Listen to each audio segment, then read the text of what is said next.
How many people believe in the idea that the way you think has some effect on your life, that your thoughts create your reality?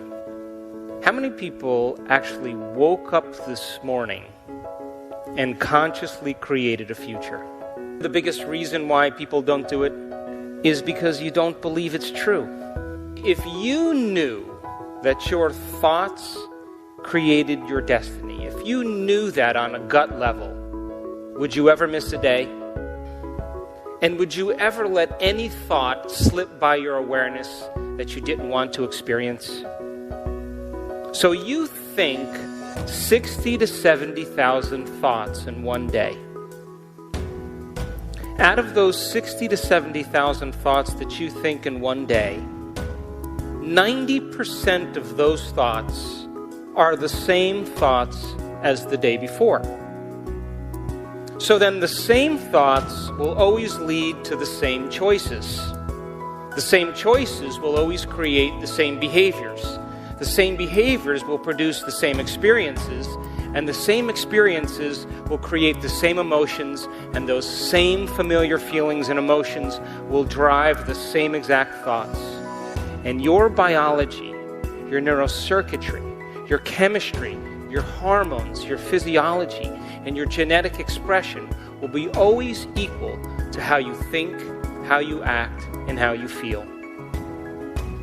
And so then, your personality creates your personal reality.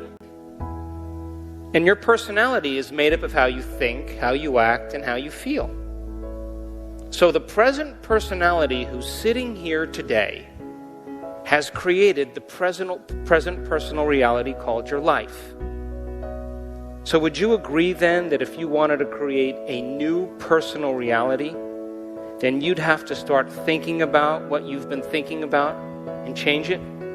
And you'd have to start noticing those unconscious habits and behaviors that lead to the same experiences, that create the same emotions, that reaffirm the same identity, and decide if you want to act and choose in the same way. And then you'd have to look at those emotions that you've memorized, that have become part of your personality, and decide if you want to bring those emotions into your future. You see, most people try to create a new personal reality as the same personality, and it's impossible. We literally have to become someone else.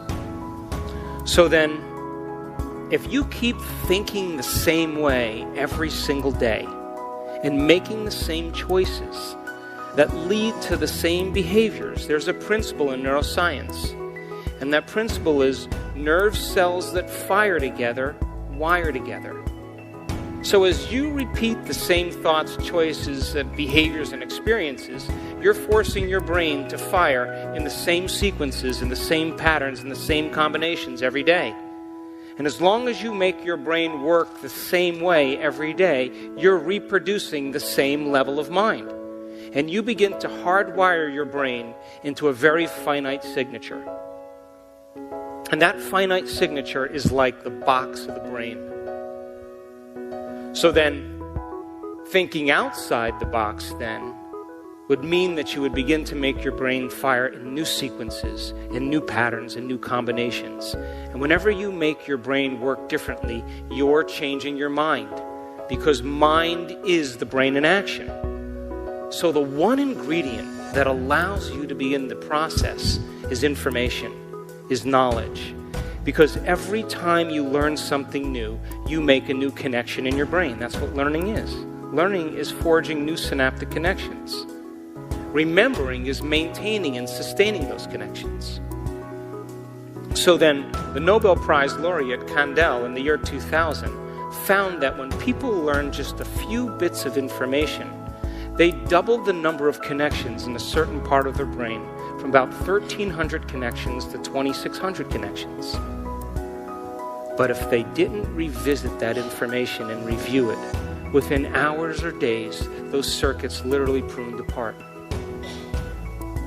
So then, as you begin to learn vital information about the nature of reality, the new science of possibility, and you begin to wire that information in your brain, and you can repeat it, you're going to have to repeat everything that you learn, because you're going to have to wire it in your brain.